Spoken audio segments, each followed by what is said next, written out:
दोस्तों 22 जनवरी 2024 सभी भारतीय के लिए एक ऐतिहासिक दिन होने वाला है, क्योंकि उस दिन लगभग 500 वर्षों से चले आ रहे हैं विवाद का अंत हो जाएगा।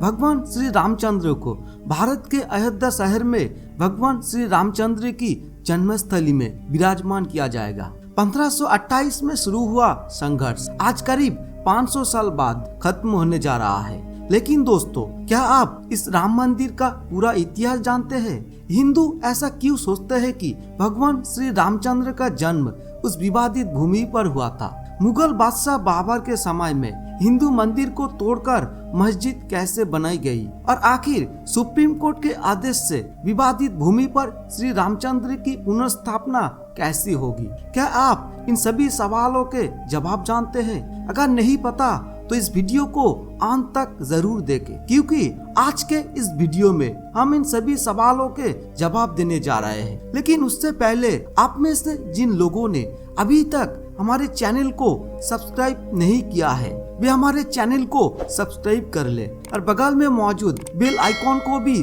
जरूर दबा दे। तो चलिए शुरू करते हैं। पहले हम ये जानने का प्रयास करेंगे कि हिंदू इस स्थान को श्री रामचंद्र का जन्म स्थान क्यों मानते हैं। कौशल क्षेत्र की प्राचीन राजधानी, जिसे बौद्ध काल में अयोध्या और साकेत के नाम से जाना जाता था। अयोध्या मूल रूप से मंदिरों का शहर था। हालांकि हिंदू, बौद्ध और जैन धर्म से जुड़े मंदिरों के अवशेष आज भी देखे जा सकते हैं। जैन धर्म के अनुसार आदिनाथ सहित 5 तीर्थकारों का जन्म यही हुआ था। बौद्ध धर्म के अनुसार भगवान बुद्ध का एक मठ था।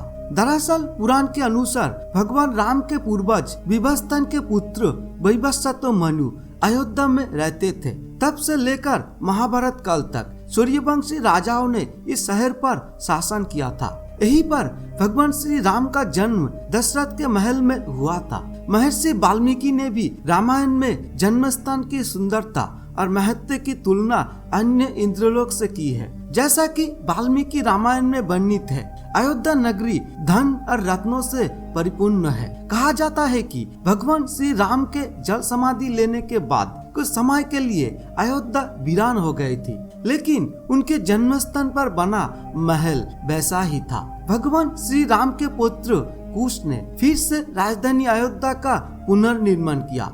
इस निर्माण के बाद इसका अस्तित्व सूर्यवंश की अगली 44 पीढ़ियों तक अंतिम राजा महाराजा बृहद्दल तक कायम रहा। कौशल राजा बृहद्दल की महाभारत युद्ध में अभिमन्यु ने हत्या कर दी थी। महाभारत युद्ध के बाद अयोध्या वीरान हो गई, लेकिन श्री राम की जन्मभूमि अस्तित्व में रही। फिर 1528 में मुगल बादशाह बाबर ने अयोध्या पर हमला कर दिया। अयोध्या पर हमला करने के बाद बाबर के एक सेनापति मीर ने बाकी हिंदुओं को दिलों को ठेस पहुंचाने के लिए कई हिंदू मंदिरों को नष्ट कर दिया। इससे श्री रामचंद्र का जन्म स्थान भी जुड़ा हुआ था। मीर बाकी ने इस मस्जिद का नाम मस्जिद जन्म स्थान रखा, जो बाद में बबरी मस्जिद नाम से जानी गई थी। परंतु मीर बाकी के इस कार्यों को हिंदू कभी स्वीकार नहीं कर सके। वे अपने पूज्य देवता भगवान श्री रामचंद्र के जन्म स्थान को अपना पूजा स्थल मानते थे, और ये मंदिर आज भी हिंदुओं में श्री रामचंद्र के जन्म स्थान या राम मंदिर के रूप में जाना जाता है। दोस्तों, तभी से श्री रामचंद्र के जन्म स्थान को लेकर हिंदू और मुसलमानों के बीच कई विवाद होने लगे। हालांकि उन सभी विवादों में ना जाकर हम आपसे संक्षेप में चर्चा करने जा रहे हैं कि आखिरकार इस विवाद स्थान पर राम मंदिर की स्थापना कैसे होगी और इसके लिए किन कानूनी कठिनाइयों को सामना करना पड़ेगा। तो चलिए एक बार फिर अपने मूल वीडियो पर वापस चलते हैं। सदियों पुराना विवाद 1528 में शुरू हुआ, जब उस स्थान पर एक मस्जिद बनाई गई जिसे भगवान राम का जन्म स्थान माना जाता है। और ये विवाद आखिरकार नवंबर 2019 में खत्म हुआ, जब सुप्रीम कोर्ट ने एक ऐतिहासिक फैसले में हिंदुओं के पक्ष में फैसला सुनाया। उस मामले में कम से कम 52 पक्ष शामिल थे। 18 वरिष्ठ अधिवक्ताओं के नेतृत्व में 200 वकीलों ने उनके लिए बहस की। सुप्रीम कोर्ट ने 533 प्रदर्शनियों की जांच की। इनमें मौखिक बयान, सदियों पुरानी गुड़िया, लिखित दस्तावेज शामिल थे जहां मूल पाठ को मिटा दिया गया था और एक नए बयान के साथ बदल दिया गया था। इसके अलावा पाली, संस्कृत, अरबी, गुरमुखी और फारसी से अनुवादित पांडुलिपियों के 9,000 पृष्ठ भी सर्वोच्च न्यायालय को सौंपे गए। मूल रूप से ये हिंदू और मुस्लिम समूहों के बीच संपत्ति विवाद है। हिंदुओं ने 2.77 एकड़ जमीन पर कब्जा करने का दावा किया, जिस पर बबरी मस्जिद खड़ी थी। 6 दिसंबर 1952 को 16वीं सदी की मस्जिद को कर अधिकारियों ने ध्वस्त कर दिया और जमीन पर गिरा दिया। ये विवाद पहली बार 1885 में अदालत में आया। महंत रघुवीर दास ने मस्जिद के बाहर समियाना लगाने की अनुमति के लिए आवेदन किया, लेकिन फैजाबाद की जिला अदालत ने इसे खारिज कर दिया। मामला 1949 में फिर से अदालत में आया, जब भक्तों ने मस्जिद के केंद्रीय गुंबद के नीचे रामलला या भगवान राम की मूर्ति रखी। 1959 में नीलमणि अखाड़ा द्वारा भूमि पर पूर्ण कब्जा मांगने के लिए एक मामला दायर किया गया था। 2 साल बाद 1961 में उत्तर प्रदेश की सुन्नी वक्फ बोर्ड ने जवाबी मुकदमा दायर किया और कब्जे का दावा किया। कई वर्षों तक कानूनी व्यवस्था से गुजारते हुए ये मामला 1979 में इलाहाबाद उच्च न्यायालय और 2010 में उच्चतम न्यायालय तक पहुंच गया। क्या कहता है इलाहाबाद हाई कोर्ट? लगभग 20 वर्षों तक इलाहाबाद उच्च न्यायालय ने स्वामित्व के मुद्दे की विभिन्न कोने से जांच की है।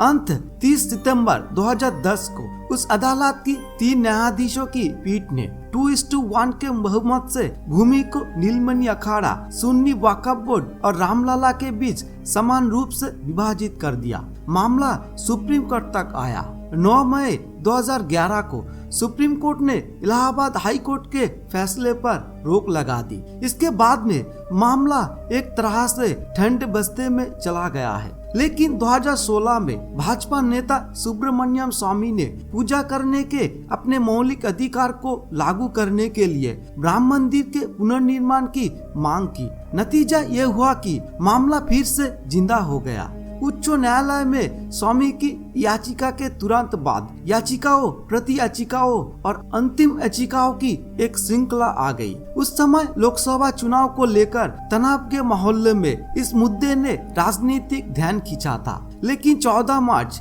2018 को सुप्रीम कोर्ट ने इस मामले में हस्तक्षेप करने की मांग करने वाली सभी याचिकाओं को खारिज कर दिया और केवल मूल उत्तरदाताओं की याचिकाओं पर सुनवाई करने का फैसला किया। यहाँ बता दें कि ये पहली बार नहीं है कि मामला सुप्रीम कोर्ट के सामने आया है। उस समय अधिनियम के अनुसार नरसिम्हा राव के नेतृत्व वाली केंद्रीय सरकार ने विवादित क्षेत्र में 67 एकड़ भूमि का अधिग्रहण किया। 1994 में न्यायालय ने अधिनियम की संवैधानिक वैधता के पक्ष में फैसला सुनाया। वही इस्माइल फारूकी के मामले में कोर्ट ने कहा कि मस्जिद इस्लाम का अभिन्न अंग नहीं है। भारत के तत्कालीन मुख्य न्यायाधीश रंजन गोगोई ने 26 फरवरी को कहा था, क्योंकि विवाद किसी की निजी संपत्ति का नहीं है, इसीलिए हम बातचीत के जरिए इसके निपटाने पर जोर देना चाहते हैं। मामले की सुनवाई कर रही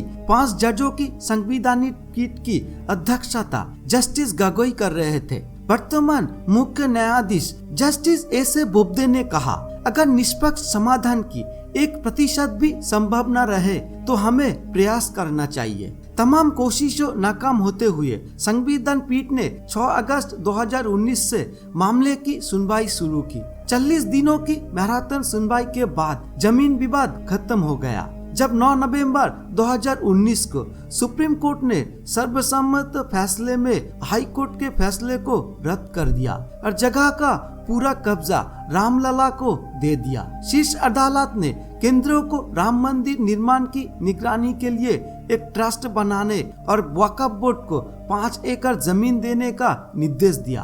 तो दोस्तों, ये है राम मंदिर निर्माण का पूरा इतिहास। नहीं तो इसके बारे में आपका क्या कहना है, वो नीचे कमेंट बॉक्स में कमेंट करके जरूर बताना। धन्यवाद।